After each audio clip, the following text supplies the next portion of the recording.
नमस्कार दोस्तों, मैं राम भारद्वाज आपका स्वागत करता हूं आपकी शानदार जानदार जबरदस्त मूल विधि कक्षा में, जहां पर अब हम धीरे धीरे बीएनएस को बाइंड अप करने का प्रयास कर रहे हैं। जल्दी ही अब बीएनएस को आप देखेंगे समाप्त हो जाएगी और कुछ मूल मूल धाराएं ही हैं जो अब हम आगे देखेंगे समझेंगे। जी, अंकिता बोल रही है सर बहुत सही पढ़ाते हैं, सब समझ में आता है। जी, ये आपकी डिजायर है कि आपको चीजें समझ में आती हैं। जब आदमी समझने का प्रयास करे तो एक अति सामान्य व्यक्ति भी कुछ भी समझा सकता है, और जब कोई समझने का प्रयास ना करे तो साक्षात देवताओं के गुरु बृहस्पति जी भी आकर के पढ़ाना शुरू कर दें तो भी वह व्यक्ति नहीं पढ़ पाएगा। आप सभी को गुड आफ्टरनून गाइस, आप सभी को नमस्कार। और आप सभी का स्वागत, वंदन, अभिनंदन। हम बीएनएस को अब समझेंगे, देखेंगे। बिल्कुल शिव प्रताप, ऐसा जरूर होगा। ये धारणा जो है आपने बना रखी है, याद रखना इस बात को कि इसके हिसाब से चीजें करते रहो तो ये कंधों पर जरूर सजेंगे। और मैं आपको मिलूंगा, है ना, मैं आपको मिलूंगा कहां पर? यूपीएसआई की सम्मान समारोह में। यूपीएसआई का जो सम्मान समारोह होगा, चश्मा वश्मा लगा के आऊंगा तुम्हारे सामने। मेरे को तो खुशी होगी, मेरे बच्चे पास हुए हैं। हाँ, चलिए। नहीं, डर वर कुछ नहीं है, एग्जाम को लेके क्या डरना, कुछ नहीं। तैयारी करो बढ़िया से बढ़िया, जी जान झोंक दो, कोई डर वर नहीं होता है। बहुत सिंपल सा एग्जाम आता है, छोटा सा एग्जाम आता है। 40 क्वेश्चन हिंदी के आते हैं, 40 मैथ के आते हैं, 40 रीजनिंग के आएंगे, 120 क्वेश्चन तो यही है। बाकी मूल विधि है, मूल विधि के 5 से 6 क्वेश्चन आएंगे। मैं तो आपको जो डिटेल में पढ़ा रहा हूँ ना इतनी सारी चीजें, वो इसलिए कि आपको नॉलेज अच्छे से हो जाए। हाँ, आपको नॉलेज बहुत अच्छे से हो जाए। नहीं तो मैं ये जो बीएनएस है इसको 10 से 12 दिन में खत्म कर सकता हूँ, बट मैं 5, 7, 10 क्लास या 15 क्लास ज्यादा इसलिए लेना चाहता हूँ जिससे आपको चीजें अच्छे से समझ में आए। आपको पता तो लगे कि what is BNS, what is law, law क्या कहता है, किस कोई अपराध किस तरह का होता है। और अगर इन डेप्थ क्वेश्चन आ गया तो वो भी आप कर पाएंगे। तो अभी आज जो हम देखने वाले हैं वो अध्याय 7 को शुरू करने वाले हैं, और बाकी के अध्यायों में हम थोड़ा तेजी बरतेंगे, ज्यादा समय उसमें नहीं लेने वाले हैं। मैं क्या खा रहा हूँ? मैंने थोड़ी सी सौंफ खाई है, क्योंकि मैंने थोड़ी देर पहले भोजन किया था। तो सौंफ लेने से एक तो मुंह की गंदगी, जो मतलब स्मेल बनती है, वो चली जाती है, और वो हाजमे में मदद करता है। तो सौंफ और थोड़ा सा मिश्री जरूर लेना चाहिए, उससे गैस तेजाब वगैरह कुछ नहीं बनते हैं। हाँ, आयुर्वेद का जरूर सहारा लेना चाहिए, तो फिर आपको और औषधियों की आवश्यकता नहीं पड़ने वाली है। ठीक है, यहां पर हम देख रहे हैं, ये आपसे पूछ सकता है, इंपॉर्टेंट पॉइंट है कि जो चैप्टर 7 है वो किससे रिलेटेड है ना। ये चैप्टर थोड़ा सा जरूरी हो जाता है क्योंकि ये सरकार के विरोध, देश के विरोध में है। ठीक है, चैप्टर 7 जो है वो अगेंस्ट स्टेट है, जो आपका स्टेट। देखो, जब भी कानून के संदर्भ में बात हो रही है और वहां पर राज्य शब्द लिखा जाता है, हाँ हाँ, वहां पर राज्य शब्द हाँ, नहीं, मैं बढ़िया मूड में रहता हूँ। देखो, कभी कभी चीजें हो जाती हैं, कई बार लाइफ में बहुत भयंकर प्रेशर रहता है दिमाग पे। और वो इस तरह का प्रेशर है कि मैं आपके साथ भी डिस्कस नहीं कर सकता उस चीज को। तो आपके भी साथ में ये चीजें होंगी लाइफ में, बस आपको थोड़ा सा ध्यान रखना है। ठीक है, आप बस समझना है, मजबूती। लॉ की बात आती है और वहां पर स्टेट वर्ड लिखा हुआ है, तो स्टेट का मतलब यहां पर राज्य से जो है, राज्य अर्थ है, इसका मतलब यहां पर देश से है। किससे है?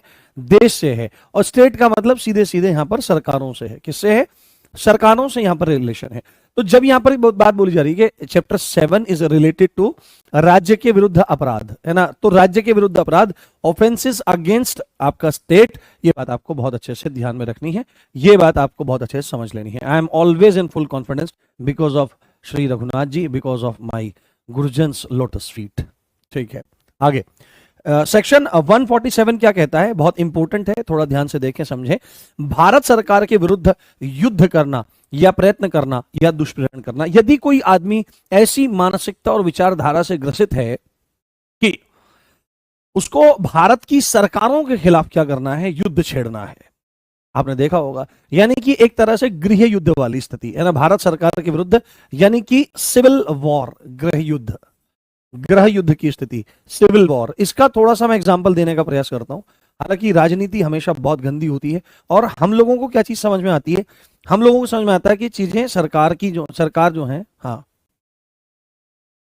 हाँ हाँ, नहीं, हिंदी में अब करवाने वाला हूं। नेक्स्ट वीक से मैं साहित्य शुरू करूंगा यूट्यूब पे, रेडी रहना, मौज आ जाएगी, और विद ट्रिक्स एंड ट्रिप्स, सब चीजें, है ना। अगर मेरे को थोड़ा सा टाइम भी लगेगा तो मैं ले लूंगा, बट मैं बेहतर से बेहतर करवाऊंगा आपको, साहित्य की समस्या ही समाप्त कर दूंगा आपकी मैं। ठीक है, अपने गुरुजनों के प्रताप से। अब मूल बात यहां पर क्या चीज है कि जब आपने देखा होगा कि देश में क्या हो रहा था, देश में अब वो आया था आपका CAA, सिटीजनशिप अमेंडमेंट एक्ट आया था। तो उसमें ये बात बोली गई थी कि भाई जो पाकिस्तान, बांग्लादेश और अफगानिस्तान में जो लोग धर्म के आधार पर प्रताड़ित हो रहे हैं, अब आप ये मत सोचना कि मेरा है कुछ, ये मास्टर जी क्या बोल रहे हैं, मैं पॉइंट्स पे चर्चा कर रहा हूं, है ना। क्योंकि देश में देखो सरकार किसी की भी हो, परंतु देश विरोधी ताकतें ताकतें देश विरोधी ताकतें कौन होती हैं? जो दूसरे देश हैं, वो डायरेक्टली इन्वॉल्व करके नुकसान नहीं करते हैं। डायरेक्टली इन्वॉल्व होंगे तो युद्ध हो जाएगा। वो डायरेक्टली नुकसान नहीं करते हैं। वो क्या काम करते हैं? बहुत सारे एनजीओज लेके आते हैं इंडिया में, है ना, किसी भी देश में।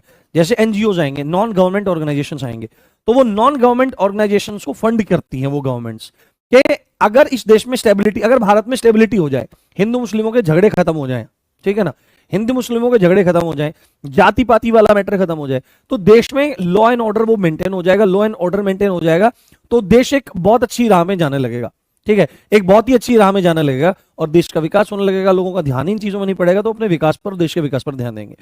तो सीए में क्या कॉन्सेप्ट था आपका कि भाई जो लोग पाकिस्तान में, बांग्लादेश में और अफगानिस्तान में धर्म के आधार पर प्रताड़ित हैं, तो उन लोगों को हम शरण देंगे, हम नागरिकता देंगे, जिससे उनका अस्तित्व बना रहे। तो आपको पता है अफगानिस्तान, पाकिस्तान एंड बांग्लादेश जो है वो इस्लामिक कंट्रीज हैं। तो जो मुस्लिम व्यक्ति है उसके साथ में उन उन देशों में, उस जगह पर धर्म के आधार पर तो कोई मतलब जो दिक्कत है वो नहीं हो सकती है।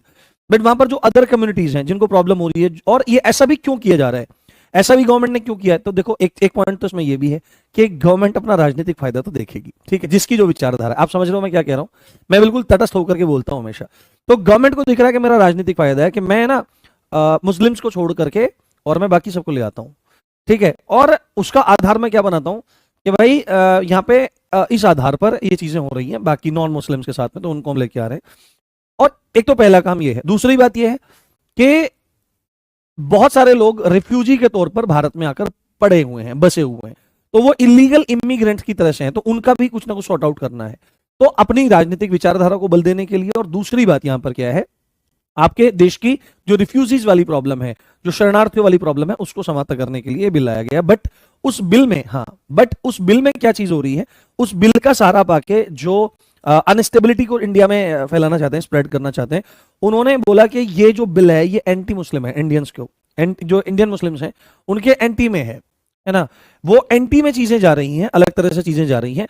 तो वहां से फंडिंग आई, और फंडिंग आने के बाद चीजें बहुत बड़े स्तर पर हुई। आपने देखा शाहीन बाग में मतलब बहुत लंबा धरना चला, और वहां पर इतनी तक बातें होने लगी थी, कोई व्यक्ति था वहां पर कि अगर इंडिया जैसे यहाँ पर है, ये इंडिया यहाँ पर है, देखो ये इंडिया है, तो जब यहाँ पे आगे जाते हैं बंगाल है, तो यहाँ पे ऊपर ये चिकन नेक बोला जाता है। क्या बोला जाता है?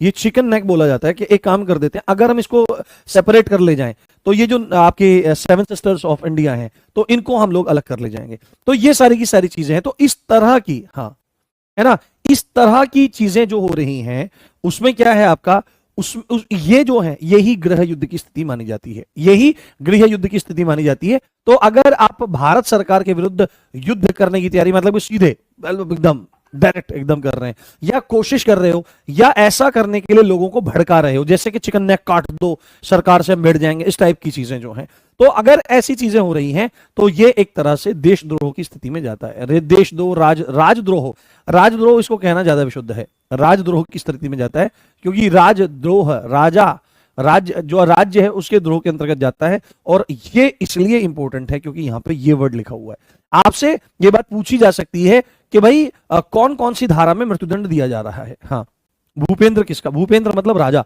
भूप मतलब राजा, इंद्र मतलब इंद्र, तो भूपेंद्र जो है इंद्र, है ना, जो इंद्र है भूपेंद्र, राजाओं का भी जो राजा है उसको भूपेंद्र कहा जाता है। राजा के संदर्भ में ही प्रयोग होता है ये, है ना, चक्रवर्ती राजा के संदर्भ में ये प्रयोग होता है। तो भारत सरकार के विरुद्ध युद्ध करना, प्रयत्न करना, ये करना, तो अगर कोई व्यक्ति ऐसा करता है तो उसको डेथ सेंटेंस दिया जा सकता है, उसको मृत्युदंड दिया जा सकता है। अगर मृत्युदंड से बच गया तो आजीवन कारावास तो उसको मिलेगा ही मिलेगा, साथ में उसको फाइन भी देना पड़ेगा। राजद्रोह की स्थिति आपकी ये बन जाती है। हाँ, हाँ, हाँ, नवीन सर अखिलेश यादव जी से मिले, बिल्कुल ठीक है, कोई दिक्कत वाली बात नहीं है। हम्म, हाँ, बच्चों के हित के लिए अगर नेताओं से मिलना पड़े, कुछ करना पड़े, तो उसमें गलत क्या है। आगे उसके बाद यहां पर क्या है, सेक्शन 148। सेक्शन 148 क्या कहता है, 147 मतलब एक तरह से राजद्रोह की स्थिति मान लीजिए, मतलब कि सरकार के विरुद्ध, यहां पर आप लिख लीजिए सरकार के विरुद्ध, सरकार के विरुद्ध युद्ध करना, इस तरह से आप इसको नोट कर सकते हैं, विरुद्ध युद्ध, युद्ध है ना, करना, करना है ना, कोशिश करना, कोशिश करना, करना, कोशिश करना, या ना सरकार के विरुद्ध युद्ध करना, कोशिश करना या उकसाना। अगर ये सारी चीजें आपकी हो रही हैं, और यहां पर बोला जा रहा है सेक्शन 148 में कि धारा 147 का षड्यंत्र, यानी कि ये सब चीज करने की कॉन्स्पिरेसी अगर हो रही है ना, षड्यंत्र इस संदर्भ में हो रहा है। हाँ हाँ हाँ, बताए तो भूपेंद्र मतलब राजा, चक्रवर्ती राजा, इस संदर्भ में जाता है। तो यहां पर षड्यंत्र जो है, षड्यंत्र मतलब कॉन्स्पिरेसी, कॉन्स्पिरेसी। तो अगर कॉन्स्पिरेसी कोई कर रहा है तो यहां पर लिखा है क्या, और कॉन्स्पिरेसी कहां करे, भारत के भीतर किसी भी स्थान पर बैठ करके करे, या भारत से बाहर ऐसी कोई प्लानिंग हो रही है, यानी कि कॉन्स्पिरेसी जो हो रही है वो विद इन इंडिया हो या इंडिया से बाहर कोई बैठा हुआ कर रहा है, केंद्र सरकार के खिलाफ हो रही हो या राज्य सरकार के खिलाफ हो रही हो, और ऐसा करते हुए है ना को आपराधिक बल के प्रदर्शन द्वारा आतंकित करने का प्रयास करता है। ठीक है, यानी कि भारत सरकार के विरुद्ध भारत से बाहर से या भारत के भीतर से केंद्र सरकार के खिलाफ या या राज्य सरकार के खिलाफ आपराधिक बल का प्रयोग करते हुए। आपराधिक बल क्या होता है, अब देखो जो शाहीन बाग वाला मैटर था वो बिल्कुल इसी का उदाहरण है, इसी का उदाहरण है वो बिल्कुल, कि आपको अगर अपनी बात रखनी है तो आप अपनी बात रखिए, बट इस तरह से मत करिए। और देश में है सब पॉलिटिकल माहौल है, तो उसमें क्या हो रहा था कि वो लोग सुन नहीं रहे थे, वो एक तरह से विरोध जैसा कर रहे थे और आपराधिक बल का प्रयोग किया जा रहा था उसमें। इस तरह से आप मानकर चल सकते हैं कि आपराधिक बल का प्रयोग किया जा सकता है, या ऐसा हो सकता है, या ऐसे भी तमाम केसेस हो सकते हैं। हर किसी को अपनी बात कहने का अधिकार है, बट गवर्नमेंट की भी सबसे बड़ी गलती ये थी कि गवर्नमेंट भी उस चीज को एक्सप्लेन नहीं कर रही थी कि भाई देखो क्या चीज है। हाँ हाँ हाँ, मुलायम यादव, हाँ। आप क्या लिख रहे हो, एक बार ये फोटो खींच के मैं दिखाऊं क्या एक बार? हाँ हाँ, ऐसे तो स्पाई भी आ सकता है, बिल्कुल आ सकता है। मैं एक बार दिखा देता हूँ मेरे भाई, आप क्या फोटो खींच रहे हो, इसको मैं ना RW में उस पर डलवाऊंगा कम्युनिटी पर। हाँ, ये आप क्या लिख रहे हो, काहे को सियापा कर रहे हो, सी, ऑप्शन सी से क्या शब्द बनता है, ये।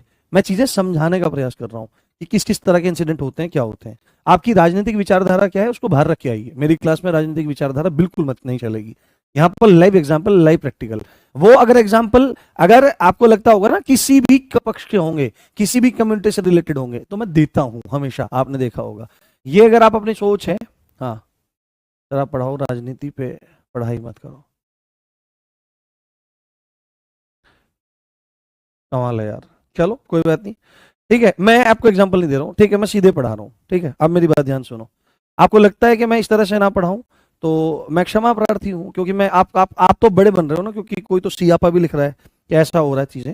तो अब इसमें सीधे सीधे मैं पढ़ा रहा हूँ, अगर मैं सीधे सीधे पढ़ाऊंगा तो चीजें आपको समझ में आएंगी नहीं आएंगी, तो मैं उसमें क्या कर सकता हूँ। ठीक है, तो यदि कोई धारा का षड्यंत्र, यदि कोई धारा 147 में वर्णित अपराधों के भारत के भीतर और भारत के बाहर, जबकि मैं सरकार के भी स्टैंड को क्लियर कर रहा हूँ सब चीजें। हाँ हाँ हाँ हाँ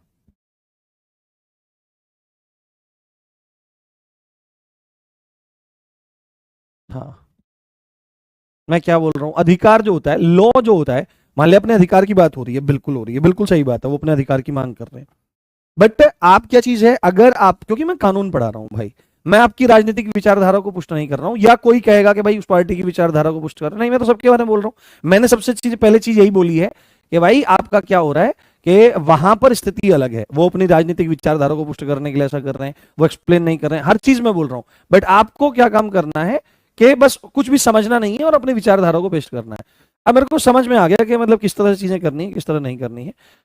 कोई फायदा नहीं है, आपके पढ़े लिखे होने का कोई फायदा नहीं है, आतंकित करने का मतलब। ठीक है, दैट्स ऑल, मैं आगे चलता हूँ, क्योंकि मेरे को अपनी लाइफ में कोई विवाद नहीं चाहिए किसी भी तरह का। मैं आपको कितने अच्छे चीजें समझा रहा हूँ, वो समझने पे आपका ध्यान नहीं है, आप अपनी स्थिति को क्लियर कर रहे हैं। ठीक है, ठीक है, वो उनका अधिकार है, सब चीजें हैं।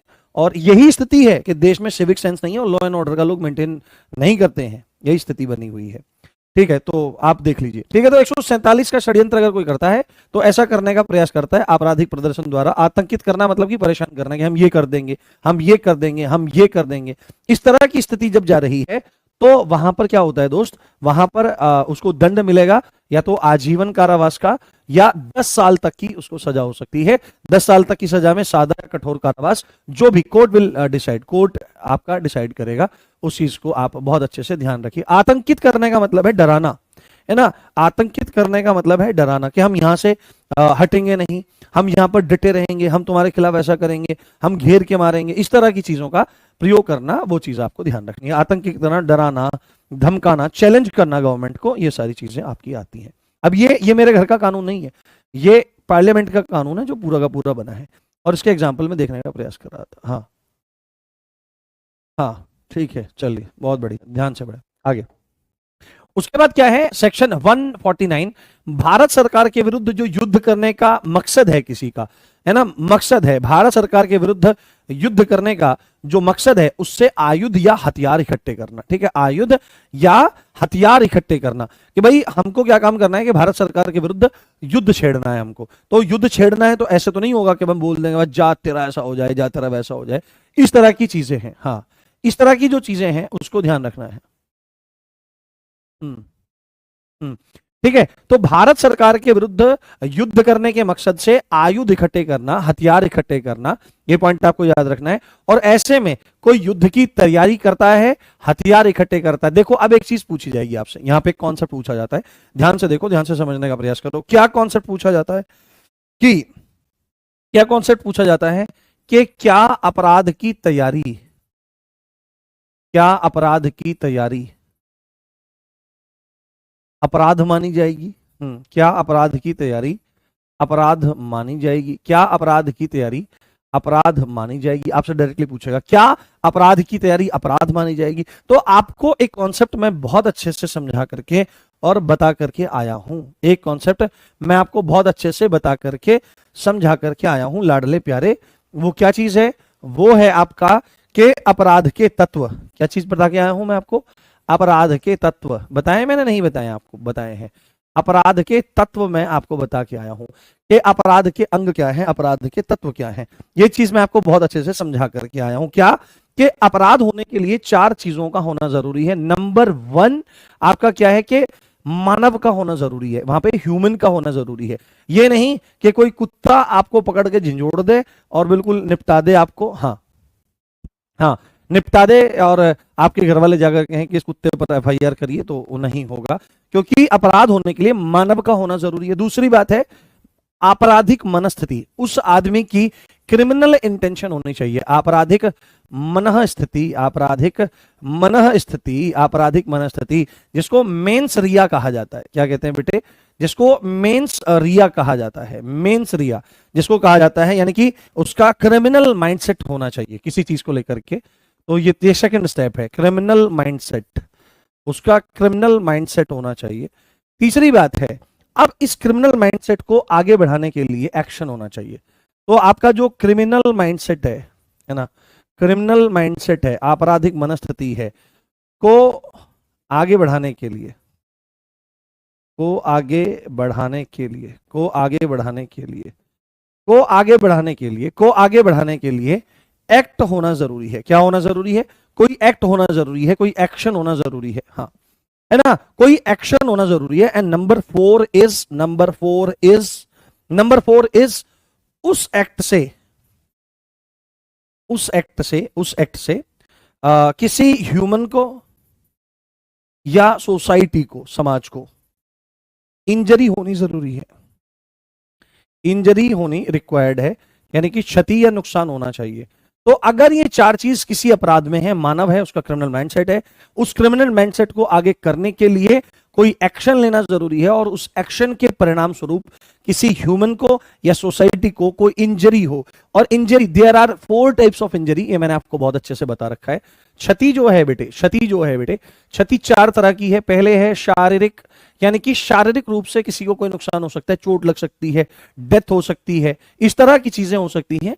दूसरी बात है क्या हो सकता है, मानसिक, है ना, मानसिक रूप से प्रताड़ित कोई व्यक्ति हो सकता है। तीसरी बात है कोई संपत्ति का नुकसान हो सकता है, कोई प्रॉपर्टी के हिसाब से डैमेज हो सकता है, कोई जमीन जायदाद, प्लॉट, मकान, दुकान, मोटरसाइकिल, रुपया, पैसा इत्यादि इत्यादि जो चीजें हैं उनको डैमेज हो सकता है। और नंबर 4, किसी की ख्याति यानी कि किसी का फेम, प्रसिद्धि, इसको भी चोट पहुंच सकती है। तो ये 4 तरह की हमारी इंजरीज होती हैं अगर किसी के एक्ट से। तो यहां पर एक कंडीशन आएगी कि अगर कोई ह्यूमन है और उसकी क्रिमिनल माइंडसेट है, तो उस क्रिमिनल माइंडसेट को अग्रसर करने के लिए, बढ़ाने के लिए वो कोई एक्शन लेगा, तो उस एक्शन के लिए ना यहां पर तैयारी करेगा। सपोज करो एक बंदा है ए, वो बी से बहुत दुश्मनी रखता है, खार खाता है, हाँ वो खार खाता है, बहुत दिक्कत है कि भाई ये जब भी मिलेगा मैं इसको निपटा दूंगा, या तो ये रहेगा दुनिया में या मैं रहूंगा। तो इस हिसाब से अब वो ह्यूमन भी है, उसका क्रिमिनल माइंडसेट भी है। अब वो क्या काम कर रहा है, उसने अपने पास में पिस्टल ले ली है, लोड करके रख ली है, साफ सफाई है, बस मौके की तलाश है। तो यहां पर तैयारी तक की स्थिति है। तो अगर ये चीज हो रखी है, ये चीज हो रखी है, ये भी हो रखा है, बट अभी ये वाला काम नहीं हुआ है, तो यहां तक की स्थिति में कोई अपराध नहीं है। तैयारी तक भी कर रखी है, घर में लोड वोड करके रख रखी है चीजें, बिल्कुल तमंचे पर हाथ है, और बस वो सामने नहीं है, ऐसे ही तक की स्थिति, हाथ में लिए ऐसे घूम रहा है अपने घर में ही, इधर उधर ही, बाहर नहीं, बाहर तो फिर पकड़ा जाएगा, वो तो स्थिति बन जाएगी, पर तैयारी पूरी की पूरी है। तो तैयारी अगर पूरी है तो यहां तक की स्थिति में अपराध नहीं माना जाएगा। बट जब अपनी इस क्रिमिनल माइंडसेट को पूरा करने के लिए तैयारी के साथ पहुंचता है, एक्ट करता है और नुकसान हो जाता है सामने वाले को, देन आपका अपराधी माना जाएगा। तो यहां पर एक पॉइंट यह है कि क्या अपराध की तैयारी अपराध मानी जाएगी, तो आपको बोलना है नहीं, बट ये अकेली एक धारा ऐसी है जहां जिसकी तैयारी करना भी अपराध है। यानी भारत सरकार, ये प्रश्न पूछा जाएगा, भारत सरकार या सरकारों के विरुद्ध आप युद्ध करते हैं या युद्ध करने की कोशिश करते हैं या उसको उकसाते हैं या युद्ध करने की प्रिपरेशन करते हैं, तैयारी करते हैं, तो भारत सरकार के विरुद्ध युद्ध की तैयारी भी अपराध है। ठीक है, तैयारी भी अपराध है, ये ध्यान रखना है। बाकी किसी मामले में तैयारी अपराध नहीं है, पर भारत सरकार के विरुद्ध युद्ध की तैयारी भी आपका अपराध है, इकट्ठा करता है। यदि कोई ऐसा करता है तो आजीवन कारावास की सजा है, या मिनिमम महीनों में देखो तो 10 साल की सजा, जो कि सादी या कठोर हो सकती है। ये कोर्ट डिसाइड करेगा कि उस व्यक्ति को क्या है। तो यहां पर एक पॉइंट आपका ऐड करना जरूर बनता है कि सरकार के विरुद्ध, विशेषकर भारत सरकार के विरुद्ध, क्योंकि मूल तो फेडरल गवर्नमेंट तो यही है ना, भारत सरकार के विरुद्ध युद्ध की तैयारी भी अपराध है, युद्ध की तैयारी भी अपराध है। ठीक है, बात समझ में आ गई, अपराध है। ये इतना कोर कॉन्सेप्ट है, आप उठा के देखना 2017 के पेपर, वहां पे इस टाइप के क्वेश्चन आपको मिल जाएंगे। हाँ, लिखने का हमारा कमेंट नहीं दिख रहा है कमलेश जी। हाँ, ह्यूमन, बैड इंटेंशन, एक्ट और हार्म, बिल्कुल। हम्म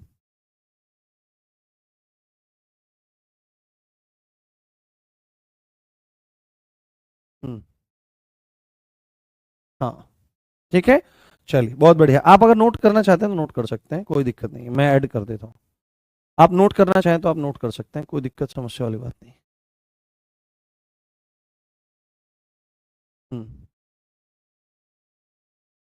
हम्म नहीं नहीं, ऐसा नहीं है, मूल विधि की बुक काम की नहीं है। कुछ धाराएं हो सकती हैं, एक दो मिसिंग हो रही हो, 2-4 मिसिंग हो रही हो, बट कोई बात नहीं। मिसिंग होने का मतलब सेंस है, कई बार एक दो चीजें छूट जाती हैं, इधर उधर हो जाती हैं किताब में। अभी आप परेशान ना हो, इसमें कोई बड़ी बात नहीं है। किताबों, अब किताब बनाना एक बहुत बड़ा प्रोजेक्ट होता है, उसमें कई सारे लोग लगते हैं, कई सारे स्टेप होते हैं, तो उसमें एक दो चीजें गायब हो सकती हैं, बट ऐसा कुछ नहीं है। ठीक है, तो इन सब चीजें देखो, ये सब चीजें हैं, क्यों नहीं है उसमें बुक में। ठीक है, आगे बढ़े, चलें, करें। ओके गाइस, ना तो इसको, इस पॉइंट को ध्यान रखना, ये मोस्ट इंपोर्टेंट आपका पॉइंट है। नेक्स्ट पॉइंट, अब देखो यहाँ पर क्या चीज है। अब देखो क्या है, जैसे आपने वो देखते होंगे ना, मूवीज आती हैं, विशेषकर यूएस की मूवीज आती हैं, वो अपने राष्ट्रपति को बहुत उड़ाते हैं, ऐसी ऐसी मूवी, राष्ट्रपति को अपहरण कर लिया। भारत में तो ऐसी कोई मूवी बनी नहीं कि भाई भारत के राष्ट्रपति का अपहरण कर लिया या ऐसा कुछ कर लिया। हाँ हाँ हाँ, अजीब सी स्थिति। हाँ, मैं अजीब सी बातें नहीं करता हूँ भाई, मैं एग्जांपल दे रहा था। आप में से काफी सारे लोग शायद ऑफेंड हो गए, कुछ लोग ऑफेंड हो गए, बट ऐसा नहीं है। हम्म बट ऐसा नहीं है, आप प्रसन्न रहा करो। आपको पता है मेरी कोई भी विचारधारा न धार्मिक रूप से कोई ऐसे किसी को प्रभावित करने वाली, क्योंकि मैं तो बीच के रास्ते चलता हूँ, मुझे वही रास्ता अच्छा लगता है। ना ही कोई राजनीतिक विचारधाराओं में विशेष मतलब इंटरेस्ट है मुझे, ना ही धार्मिक रूप से कोई भेदभाव मेरे मन में है किसी के भी प्रति, ना ही जातिगत भेदभाव मेरे मन में है किसी के प्रति, और आप इस चीज को देखते होंगे। हाँ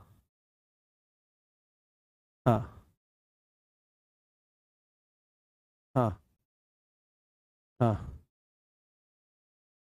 अच्छा ठीक है, 6 में मिलने आ जाइए, कोई दिक्कत नहीं, मैं देखूंगा। मैं ना उस पे जो इंस्टाग्राम है वहां पे जानकारी दूंगा मैं, तो आप ज्वाइन कर सकते हैं। मेरा इंस्टाग्राम ऑफिशियल इंस्टाग्राम आईडी है ऑफिशियल राम 6134। ठीक है, ऑफिशियल राम 6134, तो इस पे मेरे को आप जुड़ सकते हैं यहाँ करके। मैं बहुत सारी वीडियोस भी डालता रहता हूँ यहाँ पे, कोई दिक्कत वाली बात नहीं है। तो वहां पे मैं जानकारी दे दूंगा। काफी सारे बच्चे 6 तारीख में मुजफ्फरनगर पेपर देने आ रहे हैं, तो मैं बता दूंगा, आप आ सकते हैं, मिल सकते हैं, कोई दिक्कत वाली बात नहीं, क्योंकि काफी सारे मैसेजेस मुझे मिल रहे हैं। ठीक है, अब ध्यान से मेरी बात यहाँ पे देखनी है आपको, ध्यान से मेरी बात समझनी है। यहाँ पर 151 में है कि भारत के राष्ट्रपति या किसी राज्य के राज्यपाल आदि पर हमला।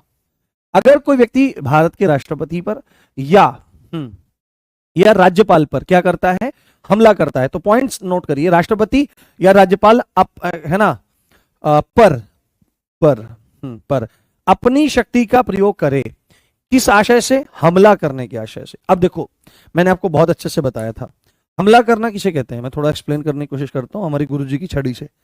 ये प्राण है, देखो बड़े रहते हैं, उनकी भावनाएं उनके विचार सदा रहते हैं, पर वो शरीर से विद्यमान नहीं रहते, पर उनके हाथ में रही चीजें हमेशा उनकी याद दिलाती रहती हैं। ठीक है, अब हमारे गुरुजी नहीं है, शरीर से तो नहीं है, पर वो विचारों से और शिक्षा से सदा हमारे भीतर जीवित हैं।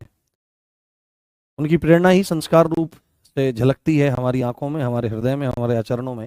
तो ये उन्हीं की छड़ी है, और मेरा पूरा विचार है कि जब तक मैं अंतिम श्वास लूंगा इस शरीर में, तब तक इस छड़ी को अपने पास रखूंगा। इसका मैं अब इंतजाम करवाने वाला हूँ, शामी वगैरह लगवाऊंगा। अब ध्यान से मेरी बात आपको सुननी है कि जैसे कोई मेरे सामने आ रहा है, जैसे आप ही मेरे सामने हो, हाँ, जैसे आप ही मेरे सामने हो, और मैं आपके सामने ऐसे खड़ा हुआ हूं, मैं आपके सामने ऐसे खड़ा हुआ हूं, तो आपने देखा होगा हमला करना किसे कहते हैं। मैंने पहले भी एक्सप्लेन किया था हमला करना किसे कहते हैं।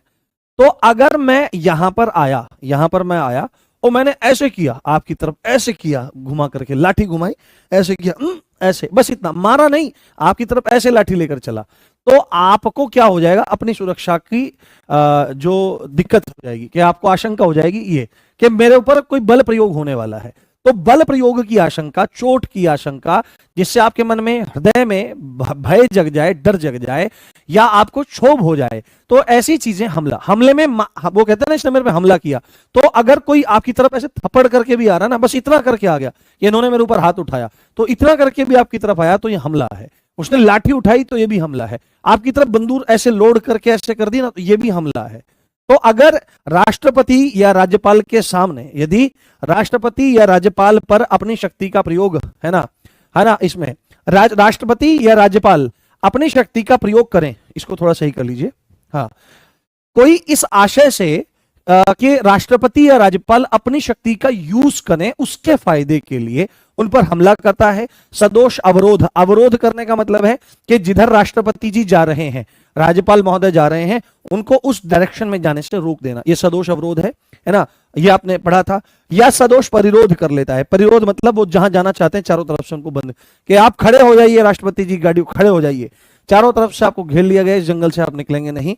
तो अब जैसे निकलेंगे तो आईडी लगा दी गई है, बम लगा दिया गया है, ऐसा है, वैसा है, वो है, तो इसको कहते हैं सदोष परिरोध। चारों दिशाओं में जाने से रोक देना या आपराधिक बल का प्रयोग करना, तो ये एक गंभीर अपराध है कि राष्ट्रपति और राज्यपाल अपनी शक्ति का प्रयोग करें हमारे हिसाब से, इस आशय से हमला, सदोष अवरोध, सदोष परिरोध या आपराधिक बल का प्रयोग करता है, तो 7 साल तक की जेल हो सकती है, और सादा या कठोर कारावास हो जाएगा, कोर्ट डिसाइड करेगा, और फाइन भी उस व्यक्ति को देना पड़ सकता है।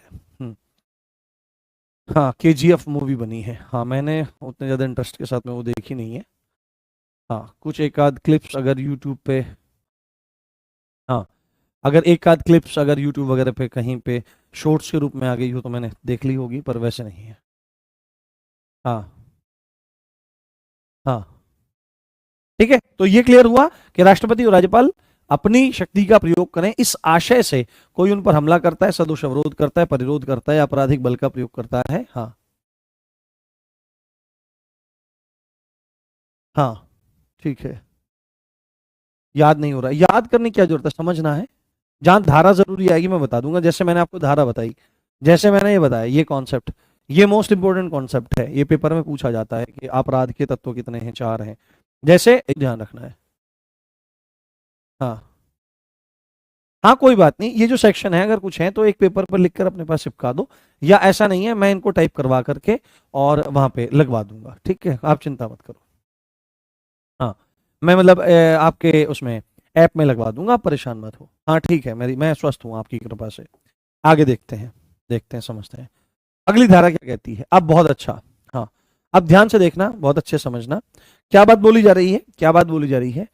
भारत की संप्रभुता, संप्रभुता मतलब सॉवरेनिटी, सॉवरेनिटी, संप्रभुता क्या होती है, हम भारत के लोग भारत को एक प्रभुत्व संपन्न, है ना, प्रभुत्व संपन्न, प्रभुत्व संपन्न हम भारत के लोग भारत को, हाँ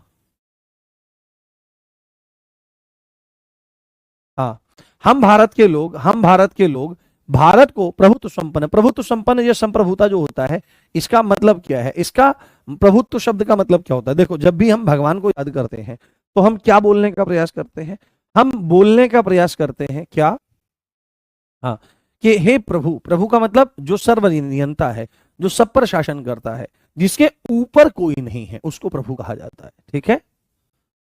हाँ जिसको, जिसके ऊपर कोई नहीं है उसको प्रभु कहा जाता है, और जिसमें ये प्रभुत्व, प्रभु होने का गुण है वो प्रभुत्व है, ये भाववाचक संज्ञा है प्रभुत्व। तो प्रभुत्व है जिस पर किसी का शासन नहीं है, जिस पर, जिस पर किसी का कंट्रोल नहीं है, कंट्रोल उदय कंट्रोल, बट जिस पे कंट्रोल नहीं है वो चीज है मानहानि, बताएंगे आगे आगे जाएंगे, सब चीज बताएंगे, चिंता मत करो। तो जिस पर किसी का कंट्रोल नहीं है ना, तो ऐसा ऐसी ऐसी चीज को प्रभुत्व संपन्न कहा जाता है। हाँ ठीक है, ध्यान से। तो भारत की प्रभुत्व संपन्न एकता और अखंडता को खतरे में डालने वाले कार्य, यानी कि अगर कोई आदमी भारत की सॉवरेनिटी, यूनिटी इत्यादि को चैलेंज करने वाले काम करता है, और कैसे करता है, जानबूझकर, है ना, जानबूझकर बोलकर, बोलकर चैलेंज कर रहा है किसको, संप्रभुता को, एकता को, अखंडता को, कहीं पर किसी अखबार में, राइटिंग में, कहीं पर भी लिखकर ऐसा कर रहा है, या कोई संकेत बना रखे हैं, या वीडियो फोटो इलेक्ट्रॉनिक माध्यम कम्युनिकेशन से करता है, और पैसे दे करके करता है। तो साथ में देश में आर्मड रिबेलियन यानी सशस्त्र विद्रोह, सशस्त्र विद्रोह क्या होता है, तख्ता पलट, है ना, तख्ता पलट। तो सशस्त्र विद्रोह का मतलब एक तरह से सिविल वॉर, सिविल वॉर जैसी चीजें, यानी कि कोई आदमी भारत की संप्रभुता, भारत की एकता और अखंडता को खतरे में डालने वाले कार्य करता है, जो जानबूझकर बोलकर, है ना, बोलता है कि भारत ऐसा है, ये है, वो है, तुम ऐसा करो, तुम ऐसा करो, ऐसा करता है, कहीं पर लिखकर संकेतों के माध्यम से कि ऐसा कर रहा है, ऐसा कर रहा है, या दृश्यण यानी कि वीडियो फोटो, वीडियो या फोटो, और इलेक्ट्रॉनिक कम्युनिकेशन यानी पोस्ट है, रील्स है इत्यादि के माध्यम से खुद करता है या पैसे देकर करवाता है। साथ में देश में आर्मड रिबिलियन, सशस्त्र विद्रोह या विध्वंसक क्रियाकलाप, यानी कि एक तरह से बमबारी करवाना, बम धमाके इत्यादि कराना, है ना, बम धमाके इत्यादि कराना, या अलगाववादी क्रियाकलाप। जैसे आप देखो, आपके जो सेपरेटिस्ट थे कहां पे, कश्मीर में, वो लोग क्या करते थे कि भारत में रह रहे थे, और भारत में रहने के परिणाम स्वरूप वो लोग क्या कर रहे थे, वो पाकिस्तान, पाकिस्तान, वो पाकिस्तान को सपोर्ट कर रहे थे। यानी वो ये कहते थे कि भाई कश्मीर में जनमत संग्रह होना चाहिए, और रेफरेंडम होना चाहिए, जनमत संग्रह होना चाहिए, उसमें वोट कराओ, और वोट अगर होगी तो जनमत के आधार पर भारत या पाकिस्तान के पास रहने का डिसाइडेशन होना चाहिए, डिसाइड होना चाहिए किसके पास वो चीजें रहने वाली है, ठीक है, किसके पास वो चीजें रहने वाली हैं। और वो लोग भारत में रहते हुए, हाँ वो लोग भारत में रहते हुए, वो लोग भारत में रहते हुए क्या कर रहे थे, वो पाकिस्तान को सपोर्ट कर रहे थे और पाकिस्तान की तरफ जाना चाहते थे। तो अगर कोई व्यक्ति अलगाववादी क्रियाकलापों को बढ़ावा देता है जिससे देश की एकता, अखंडता और संप्रभुता खतरे में पड़ जाए, तो ये एक गंभीर अपराध है। ऐसे व्यक्ति को आजीवन कारावास की सजा या 7 साल तक की जेल, अन्य मामलों में हो सकती है, प्लस फाइन उसको देना पड़ेगा। इज दैट क्लियर, बताने का प्रयास करो।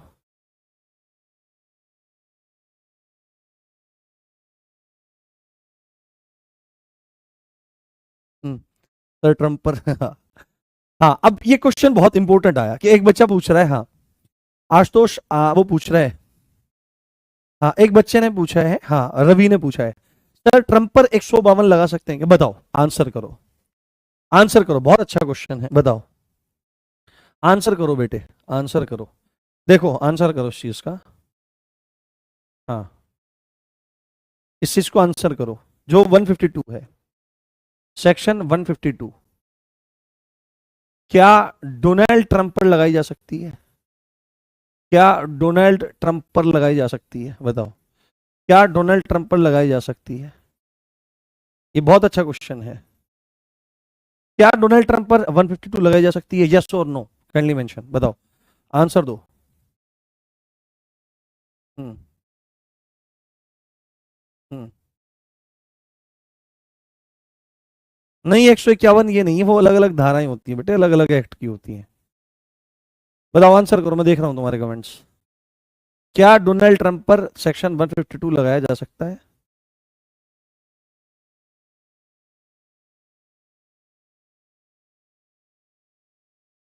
बताओ। हम्म। नहीं, नो, बिल्कुल नहीं। Yes, no, yes, no. हाँ, नहीं की संख्या ज्यादा है। यस और नो। हम्म। मेरा बस चलो सारे नेताओं को उड़ा दो, नहीं नहीं भाई, ऐसा मत करो यार, उनके भी बाल बच्चे हैं।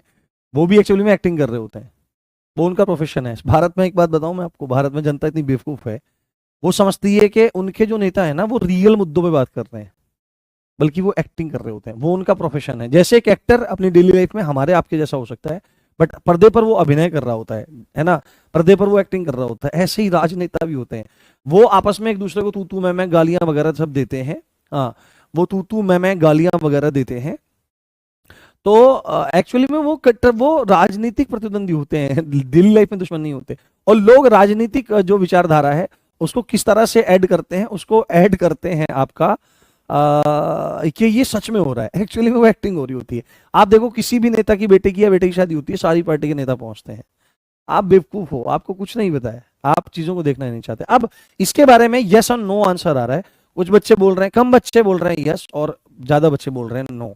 तो जो बच्चे यस बोल रहे हैं, यानी कि वो ढंग से पढ़ाई नहीं कर रहे हैं। क्यों? क्योंकि नो होगा। एक बात बोलना, जो डोनाल्ड ट्रंप है, जो डोनाल्ड ट्रंप है, ये विदेशी संप्रभु है कि नहीं? विदेशी संप्रभु है कि नहीं? विदेशी संप्रभु यानी दूसरे देश का राष्ट्रपति, या दूसरे देश का आपका कौन, दूसरे देश का आपका प्रधानमंत्री। और हमने जब एक बात लिखी थी कि बीएनएस प्रभावी नहीं होगी, किस पर? भारत के राष्ट्रपति पर, भारत के राज्यपाल पर प्रभावी नहीं होती है। ध्यान रखना था, विदेशी संप्रभु पर, विदेशी संप्रभु पर इसके सेक्शंस प्रभावी नहीं होंगे। कोई राजनयिक, राजनयिक है ना, कोई राजनयिक है, एम्बेसडर वगैरह है, उस पर नहीं होगा। और जो आपकी विदेशी सेना है, उस पर भी ये लागू नहीं होगा। तो फिर आपने डोनाल्ड ट्रंप पर 152 लगाने को यस कैसे कह दिया? यस कैसे कह दिया? ये चीज आपको ध्यान रखनी है। विदेशी संप्रभु पर बीएनएस का प्रभाव नहीं होता है। हम अगर करना भी चाहें तो हमने इस चीज को बाहर कर रखा है। आप मतलब युद्ध लगवाओगे क्या कि भारत, ऐसे तो पता नहीं इस पे कौन सी धाराएं लगा देंगे। तो विदेशी संप्रभु पर ये चीज नहीं। ये कैसी बात कर रहे हो कि वो भारतीय नागरिक नहीं है? आप बेवकूफ हो क्या? मैंने आपको शुरू में पढ़ाया था कि भारतीय नागरिक हो चाहे विदेशी नागरिक हो, भारत के बाहर हो या भारत के अंदर हो, अगर हम चाहें तो बीएनएस के दायरे में ला सकते हैं। बट विदेशी संप्रभु, भारत के राष्ट्रपति, राज्यपाल, कोई भी राजनयिक, एम्बेसडर जो दूसरे देश का है, या विदेशी सेना, उस पर बीएनएस लागू नहीं होती। Then why are you saying कि we can put 152 on Donald Trump? आप क्यों कह रहे हो, किस तरह से कह रहे हो?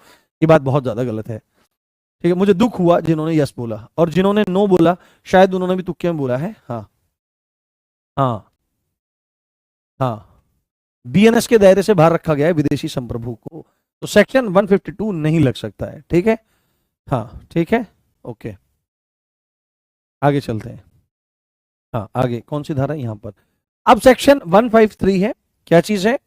कि भारत सरकार से शांति का संबंध बनाए रखने वाले किसी देश के साथ में युद्ध करना। ठीक है। हाँ,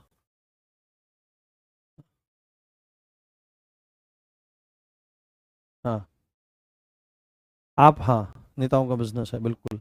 आप क्या समझते हैं कि कोई पार्टी अगर उसमें रहती है, कोई पार्टी अगर पावर में रहती है और सेकंड पोजीशन में रहती है, तो कुछ फर्क पड़ता है? फर्क पड़ता है पैसों की कमाई का। जो पार्टी सत्ता में रहती है उसके नेता बढ़िया पैसा कमाते हैं, मोटा पैसा कमाते हैं।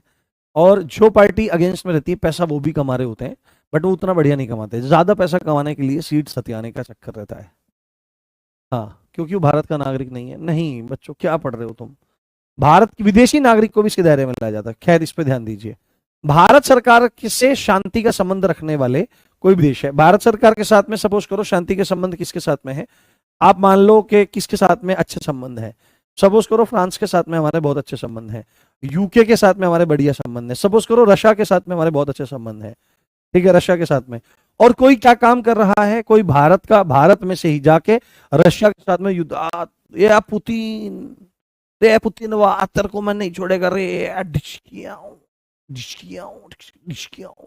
तो उसको फिर भारतीय जो सरकार है, भारतीय कानून लपेट लेगा कि भाई तेरे को 153 नहीं पढ़ के गया था कि जब तू इतनी चीजें कर रहा था, तो एक धारा भी पढ़ लेता कि भारत सरकार के साथ जिनके शांति के संबंध हैं, यानी कि एक तरह से मित्रता वाले संबंध हैं, तो उनके साथ में अगर कोई युद्ध करता है या ऐसा करने का ट्राई करता है या किसी को उकसाता है, तो उसको लाइफ इम्प्रिजनमेंट होगा। क्या होगा?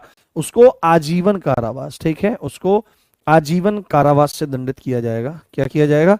आजीवन कारावास से दंडित किया जाएगा प्लस फाइन, या अगर इतनी बड़ी सजा नहीं देनी है, छोटा मोटा चीज है, तो 7 साल तक की जेल हो सकती है। और क्या हो सकता है? हाँ, तो क्या हो सकता है?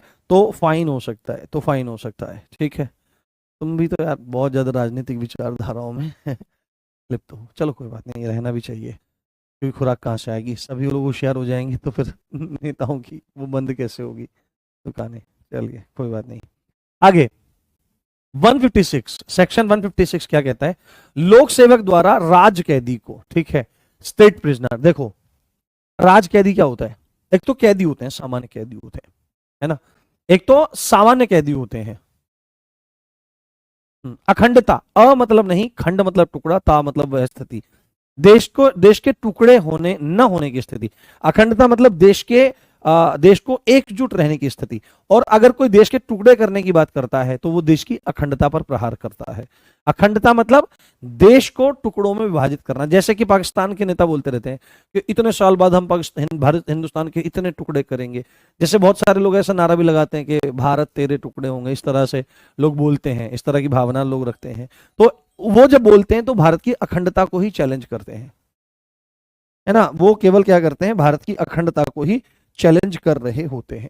ठीक है, तो लोक सेवक द्वारा राज कैदी, राज कैदी मतलब जो सरकार के विरुद्ध अपराध कर रहा था, जैसे ये वाले युद्ध करने वाले, या युद्ध कैदी, वॉर प्रिजनर, है ना, उसको फांसी देना। लोक सेवक द्वारा, लोक सेवक द्वारा क्या करना? राज कैदी व युद्ध कैदी को फांसी देना। अब इसको रहने दो, ये कोई जरूरी नहीं है, इसको मैं क्लियर करूंगा, देखूंगा अभी, संभवतः इसमें कोई त्रुटि लग रही है। हाँ, इसको रहने दो, चलो आज इसको यहीं रखते हैं और देन हम फिर आगे करेंगे चीजों को। अब इसको रहने दो यहीं पर। इंडिया में ये नॉर्मल हो गया है कि टीचर एक्टिंग करे, नेता एक्टिंग, और जिसका काम है एक्टिंग का वो नेतागिरी करे। नहीं, टीचर कहाँ एक्टिंग कर रहे हैं भाई? तुम मेरे पे मार रहे हो क्या? मैं तो चीजों को पढ़ा रहा हूँ। हाँ हाँ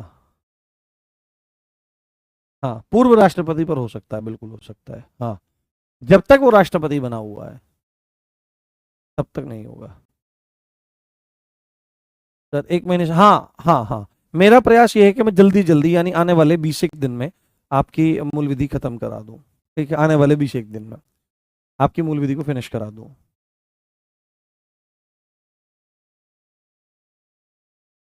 हम्म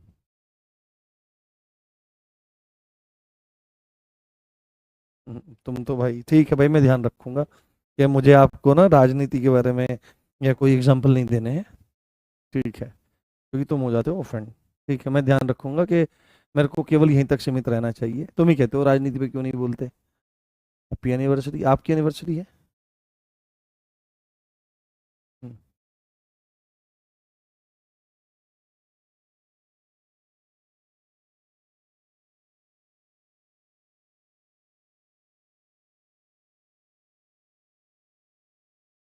ठीक है, बाकी कल करेंगे। आप लोगों को ऑफेंड मत होना, खुश रहो, ज्यादा टेंशन मत लो, आपकी जो विचारधारा है उसमें रहिए आप। हाँ, मिलते हैं कल, और जल्दी ही इसको हम फिनिश कर देंगे मूल विधि को। बाकी आप मैथ्स पे, रीजनिंग पे, हिंदी पे और पॉलिटी पे, इन 4 सब्जेक्ट्स पे बहुत कमांड रखिए। देन मूल विधि को आप देखिए, साथ साथ में यूपी जीके को देखते हुए बाकी जीएस के आप पीवाईक्यू एंड एमसीक्यूज लगाते रहिए। हाँ।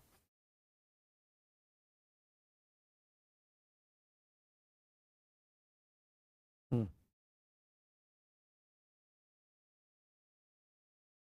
हम्म। भाई बच्चे तो हेट कर रहे हैं आज। एक कोई बोल रहा है बंदा, "सर, हो गई आपकी 1.5 घंटे की क्लास"।